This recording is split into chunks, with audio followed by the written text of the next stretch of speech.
প্রিয় তৃতীয় শ্রেণীর পরীক্ষার্থী বন্ধুরা, তোমাদের জন্য এই ভিডিওটিতে আমি আলোচনা করতে চলেছি তৃতীয় শ্রেণীর তৃতীয় পর্যায়ক্রমিক মূল্যায়নপত্র 2024, অর্থাৎ 2024 সালের থার্ড ইউনিট টেস্ট বা ফাইনাল পরীক্ষার আমাদের পরিবেশ বিষয়ের প্রশ্নপত্র, তৃতীয় শ্রেণীর আমাদের পরিবেশ বিষয়ের প্রশ্নপত্র সম্পূর্ণ উত্তর সহ এই ভিডিওটিতে আলোচনা করতে চলেছি। প্রশ্নপত্রের সম্পূর্ণ সিসিই পদ্ধতি অনুসরণ করে তৈরি হয়েছে। পূর্ণমান 50, সময় 1 ঘন্টা 30 মিনিট।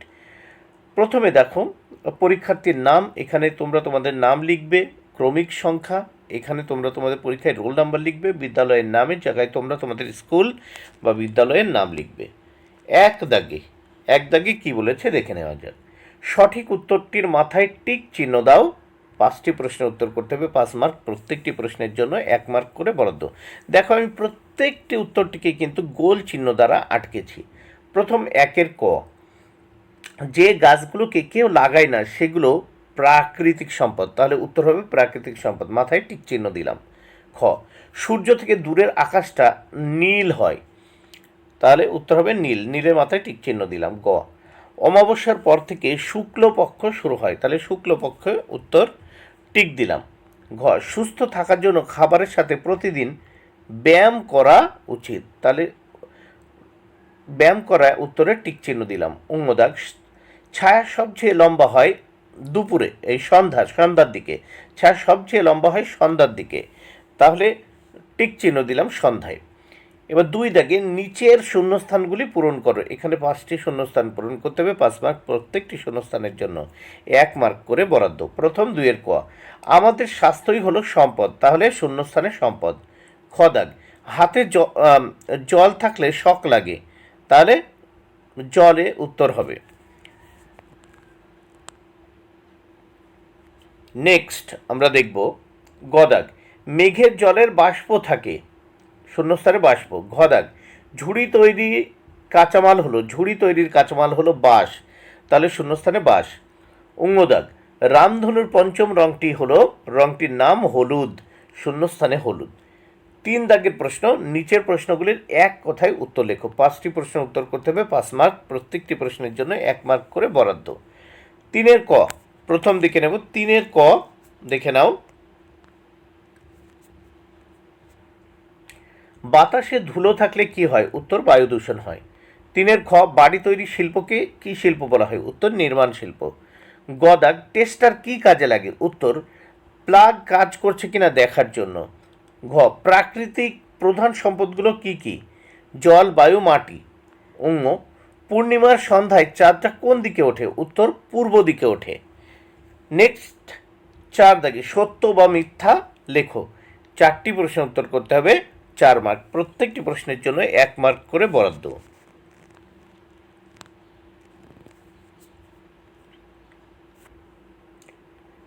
4 দাগে সত্য বা মিথ্যা লেখো। 4টি প্রশ্নের উত্তর করতে হবে, 4 মার্ক। প্রত্যেকটি প্রশ্নের জন্য 1 মার্ক করে বরাদ্দ। 4-এর ক, দিগন্ত রেখা একটি সত্যিকারের ঘটনা, এটা কিন্তু দেখো মিথ্যা। খ, ধূলিকণা ছাড়াও মেঘ জমাট বাঁধে, এটি কিন্তু মিথ্যা। গ, পিতলের বাসন তৈরি হলো নির্মাণ শিল্প, এটিও মিথ্যা। ঘ, সাঁতার না জানলে জল থেকে সাবধান থেকো, এটি সত্য। 5 দাগ, টিকা লেখো। এখানে 2টি প্রশ্নের উত্তর করতে হবে, 4 মার্ক। প্রত্যেকটি প্রশ্নের জন্য 2 মার্ক করে বরাদ্দ। তাহলে দেখে নেওয়া যাক 5-এর ক। প্রথমে উর্বর মাটি, উত্তর দেখো ভালো ফসল হয় বলে উর্বর মাটি আমাদের সম্পদ, তাছাড়া গাছপালা তাড়াতাড়ি বেড়ে ওঠে। খ দাগে ইঞ্জেকশন,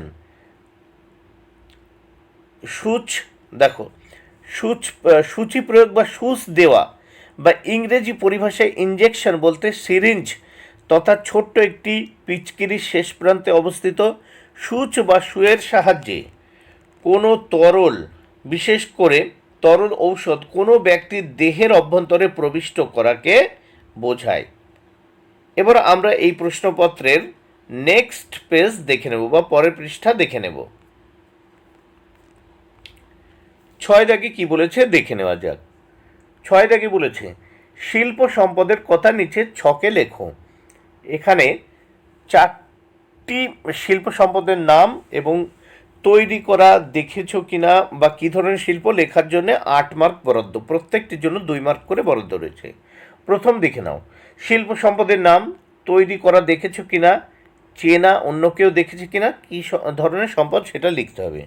প্রথম সিমেন্ট শিল্প, এখানে না না, এটা হচ্ছে কী ধরনের শিল্প, বৃহৎ শিল্প। বিদ্যুৎ শিল্প, এখানে না এখানে না, এটি বৃহৎ শিল্প। বাড়ি বাড়ি তৈরির যে শিল্পটা সেটা হচ্ছে কি, হ্যাঁ হ্যাঁ সবাই দেখেছে, নির্মাণ শিল্প, এটা হচ্ছে নির্মাণ শিল্প। ঝুড়ি শিল্পটি, এটা তৈরি করা দেখেছো কিনা, হ্যাঁ, অন্য কেউ দেখেছে কিনা, এটা হ্যাঁ, এটা হচ্ছে কুটির শিল্প, ঝুড়িটা হচ্ছে কুটির শিল্প। নেক্সট আমরা দেখব 7 দাগে, নিচের প্রশ্নগুলির পূর্ণ বাক্যে উত্তর লেখো। 5টি প্রশ্নের উত্তর করতে হবে 10 মার্ক, প্রত্যেকটি প্রশ্নের জন্য 2 মার্ক করে বরাদ্দ। প্রথম 7-এর ক, গাছ থেকে পাওয়া যায় দুটি জিনিসের নাম লেখো। উত্তর, গাছ থেকে পাওয়া যায় দুটি জিনিস হলো ফল ও কাঠ। খ দাগ, তাল ও নারকেল গাছে বেশি বাজ পড়ে কেন? উত্তর, তাল ও নারকেল গাছ বজ্রপাতকে আকর্ষণ করে, এগুলি লম্বা এবং সাধারণত আর্দ্রতায় ভরা, এইভাবে বজ্রপাতের জন্য একটি ভালো বৈদ্যুতিক পরিবাহী পথ প্রদান করে। গ দাগ, জেব্রা ক্রসিং কি? উত্তর, রাস্তার গায়ে জেব্রার গায়ের মতো দাগ থাকে, তাকে জেব্রা ক্রসিং বলে। ঘ দাগ, ছায়াপথ বলতে কি বোঝো? উত্তর, রাতের আকাশে একদিক থেকে অন্যদিকে একটা আবছা আলোর আবহাওয়া দেখা যায়, ওটাকে ছায়াপথ বলে। উঙ্গ দাগ, বাগিচা সম্পদের দুটি উদাহরণ লেখো। বাগিচা সম্পদের দুটি উদাহরণ হলো চা ও কফি। 8 দাগে, নিচের প্রশ্নগুলির উত্তর লেখো। 3টি প্রশ্নের উত্তর করতে হবে, 3 × 9, প্রত্যেকটি প্রশ্নের জন্য 3 মার্ক করে বরাদ্দ। 8-এর ক, মাটির নিচে জল দিয়ে কি কি করা হয়? উত্তর, মাটির নিচে জলের ব্যবহার। 1, মাটির নিচে জল পানের উপযোগী। 2, এটি গৃহস্থালির বিভিন্ন কাজে ব্যবহৃত হয়, যেমন বাসন মাজা, কাপড় কাচা, গাছের গোড়ায় দেওয়া। নেক্সট, খ দাগ, শরীর সুস্থ রাখার জন্য কি কি করা প্রয়োজন? উত্তর, শরীর সুস্থ রাখতে হলে নিয়মিত শরীরচর্চা করতে হবে, স্বাস্থ্যসম্মত খাবার খেতে হবে ও প্রচুর পরিমাণে জল খেতে হবে। গ দাগে, মেঘ কিভাবে সৃষ্টি হয়? দেখো উত্তর, নদী সাগরের জল বাষ্প হয়ে উপরে উঠে যায়, তারপর ঠান্ডা হয়ে জলকণায় পরিণত হয় এবং সূর্যের আলো আটকে দেয়, এটাই মেঘ। বন্ধুরা, ভিডিওটি ভালো লাগলে অবশ্যই লাইক, কমেন্ট ও শেয়ার